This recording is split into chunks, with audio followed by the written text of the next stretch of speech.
बहुत समय पहले की बात है। वाराणसी में जो भगवान शिव की निवास भूमि है, वहाँ देव स्वामी नाम के एक ब्राह्मण रहा करते थे।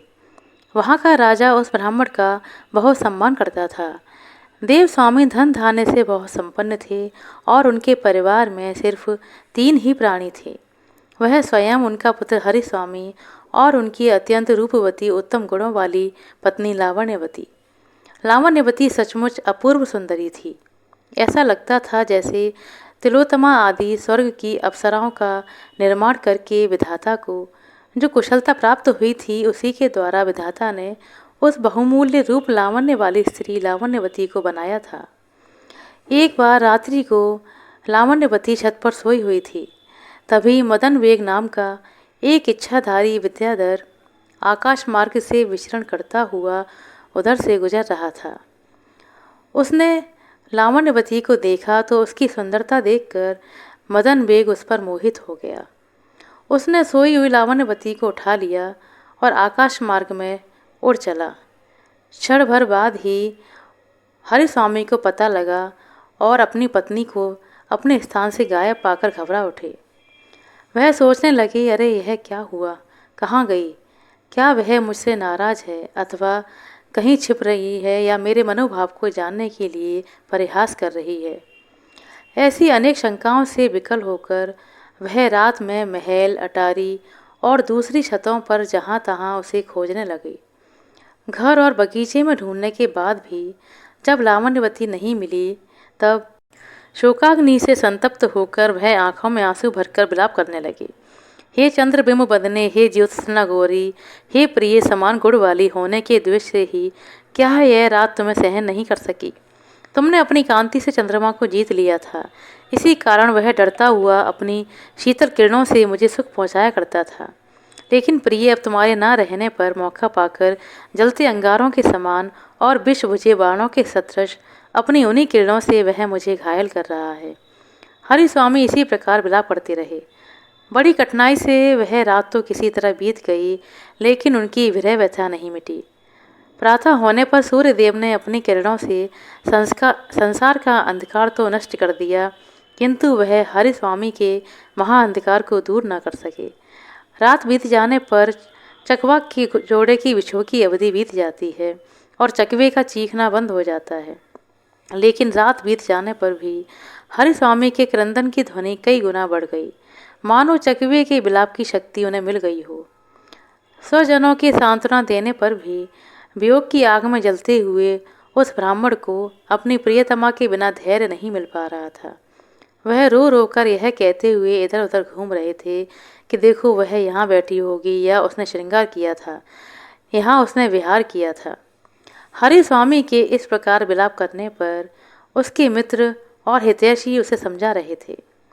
वो कह रहे थे कि वह मरी तो नहीं, फिर तुम इतना रो रो कर बेहाल क्यों हो रहे हो? तुम जीवित रहोगे तो कभी ना कभी उसे अवश्य ही पा सकोगे। इसलिए धैर्य धारण करो, धीरज रखकर अपनी प्रियतमा की खोज करो, उसे ढूंढो। उद्यमी पुरुषों के लिए संसार में कोई वस्तु अप्राप्य नहीं होती है। हरिस्वामी के मित्रों हितैषियों ने जब उसे इस प्रकार समझाया बुझाया, तब कुछ दिनों के बाद बड़ी कठिनाई से हरिस्वामी किसी प्रकार धैर्य धारण कर सके। उन्होंने सोचा कि मैं अपना सब कुछ ब्राह्मणों को दान करके संचित पापों को नष्ट कर दूंगा। पापों के नष्ट हो जाने पर फिर से घूमता फिरता कदाचित अपनी पत्नी को पा सकूंगा। अपनी तत्कालीन स्थिति से ऐसा सोचकर वह उठे और स्नान आदि से निवृत्त हुए। अगले दिन उन्होंने यज्ञ में ब्राह्मणों को विविध प्रकार का अन्नपान कराया और अपना समस्त धन उन्हें दान में दे दिया। अनंतर एकमात्र भ्रमणत्व रूपी धन को साथ लेकर वह अपने देश से निकले और अपनी पत्नी को पाने की इच्छा से तीर्थों का भ्रमण करने के लिए चल पड़े। भ्रमण के दौरान भयानक ग्रीष्म ऋतु आ पहुंची। भयंकर गर्मी पड़ने लगी और अत्यंत गर्म हवाएं चलने लगीं। धूप के कारण जलाशयों का पानी भी सूखने लगा। उस भयंकर गर्मी में धूप और गर्मी से व्याकुल होकर रूखा, दुबला और मलिन हरिस्वामी किसी गांव में घूमते घूमते जा पहुंचा। वहां पदम नाम का एक ब्राह्मण यज्ञ कर रहा था। हरिस्वामी भोजन की इच्छा से उसके घर जा पहुंचा। उस घर के अंदर उसने बहुत से ब्राह्मणों को भोजन करते देखा। वह दरवाजे की चौखट पकड़कर बिना कुछ बोले चाले और हिले डुले खड़े हो गए। यज्ञ करने वाले उस ब्राह्मण पद्म नाम की पत्नी ने जब उसे ऐसी अवस्था में देखा तो उन्हें बड़ी दया आ गई। उन्होंने सोचा, हे मेरे प्रभु, यह भूख भी कितनी बलवती होती है, यह किसे छोटा नहीं बना देती। इसी व्यक्ति को देखो, यह भूख से व्याकुल होकर कैसे द्वार पर सिर झुकाए खड़ा है। यह लंबी राह तय करके आया लगता है, स्नान कर चुका है, किंतु भूख से इसकी इंद्रियां शिथिल हो गई हैं, अतः यह निश्चित ही अन्न पाने का अधिकारी है। ऐसा सोचकर वह साध्वी घी और शक्कर के साथ पकी हुई खीर लेकर आई। खीर का पात्र हाथों में उठाकर उन्हें नम्रतापूर्वक देती हुई बोली, कहीं किसी वापी के तट पर जाकर तुम इसे खा लो। यह जगह तो ब्राह्मणों के भोजन के कारण अब झूठी हो गई है। हरिस्वामी ने कहा, मैं ऐसा ही करूँगा। और ऐसा कहते हुए हरिस्वामी ने अन्न का वह पात्र ले लिया।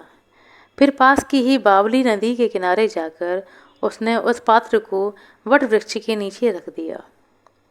उस बावली में हाथ पैर धोकर आचमन करके जब हरिस्वामी उस खीर को खाने जा ही रहे थे, इसी बीच एक बाज आकर उस वृक्ष पर बैठ गया। उस बाज ने अपने दोनों पंजों में एक काले सर्प को पकड़ रखा था। बाज जिस सर्प को पकड़कर लाया था वह मर चुका था, किंतु उसके मुख से जहरीली लार टपक रही थी। वह लार वृक्ष के नीचे रखे उस अन्न पात्र में जा गिरी। हरिस्वामी ने यह सब देख नहीं पाया, अतः उन्होंने उस खीर को खा लिया। क्षण उपरांत ही वह विष की वेदना से तड़पने लगी। वह सोचने लगे कि जब विधाता ही प्रतिकूल हो जाए तो सब कुछ प्रतिकूल अपने आप हो जाता है। इसलिए तो दूध, घी और शक्कर से बनी यह खीर भी मेरे लिए विषैली हो गई। यह सोचकर गिरता पड़ता वह यज्ञ करने वाले उस ब्राह्मण के घर जा पहुँचे और उसकी पत्नी से बोले, देवी, तुम्हारे द्वारा दी हुई खीर से मुझे जहर चढ़ गया है, अतः कृपा करके किसी ऐसे आदमी को शीघ्र बुलाओ जो जहर उतार सकता हो, अन्यथा तुम्हें ब्रह्म हत्या का पाप लग जाएगा। यह कहते कहते हरिस्वामी की आंखें उतर गईं और उनके प्राण निकल गए। वह साध्वी भाव विवल होकर सिर्फ इतना ही कह पाई, अरे यह क्या हुआ। यद्यपि वह स्त्री निर्दोष थी और उसने अतिथि का सत्कार भी किया था, फिर भी यज्ञ करने वाले उस ब्राह्मण ने अतिथि का वध करने के आरोप में क्रुद्ध होकर अपनी पत्नी को घर से बाहर निकाल दिया। उस आदमी ने यद्यपि उचित कार्य किया था, फिर भी उसे झूठा कलंक लगा और उसका अपमान हुआ। इसलिए वह तपस्या करने के लिए किसी तीर्थ स्थान की तरफ चली गई। अनंतर धर्मराज के सम्मुख इस बात पर बहस हुई कि सांप, बाज और खीर देने वाली उस स्त्री में से ब्राह्मण की हत्या का श्राप किसे लगेगा, लेकिन कोई निर्णय नहीं हो सका। यह कथा सुनाकर बेताल ने विक्रमादित्य से कहा, राजन, धर्मराज की सभा में तो इस बात का निर्णय नहीं हो पाया। अब तुम ही बताओ कि ब्रह्म हत्या का पाप किसे लगेगा। जानते हुए भी अगर तुम नहीं बताओगे तो तुम्हें पहले वाला ही शाप लगेगा। शाप से भयभीत राजा ने जब बेताल की बात सुनी तो वह अपना मौन भंग करते हुए बोले, हे बेताल, सर्प को तो वह पाप लग ही नहीं सकता, क्योंकि वह तो स्वयं मर चुका था। उसका शत्रु बाज उसे खाने के लिए जा रहा था। खीर देने वाली उस ब्राह्मणी का भी कोई दोष नहीं था, क्योंकि वह तो धर्म कार्य कर रही थी और उसने अतिथि धर्म का पालन करते हुए खीर को निर्दोष समझकर ही हरिस्वामी को खाने के लिए दिया था। अतः मैं तो उस जड़ बुद्धि हरिस्वामी को ही दोषी मानता हूँ, जिसने खीर को बिना जांचे परखे, बिना उसका रंग देखे खा लिया था। व्यक्ति को सामने परोसे भोजन की एक नज़र जांच तो अवश्य करनी ही चाहिए कि वह कैसा है।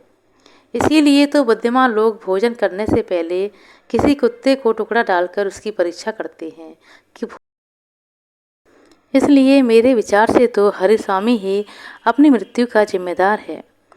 विक्रमादित्य ने बिल्कुल सही उत्तर दिया था बेताल संतुष्ट हुआ, किंतु राजा के मौन भंग करने के कारण फिर से बेताल की जीत हुई और वह विक्रमादित्य के कंधे से उतरकर पुनः शिमशिप्पा वृक्ष की ओर उड़ गया।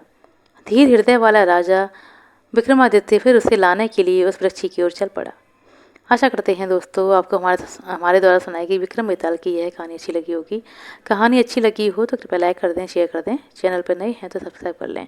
अपना कीमती समय देने के लिए बहुत बहुत धन्यवाद। मिलते हैं अगले वीडियो में, तब तक के लिए नमस्कार।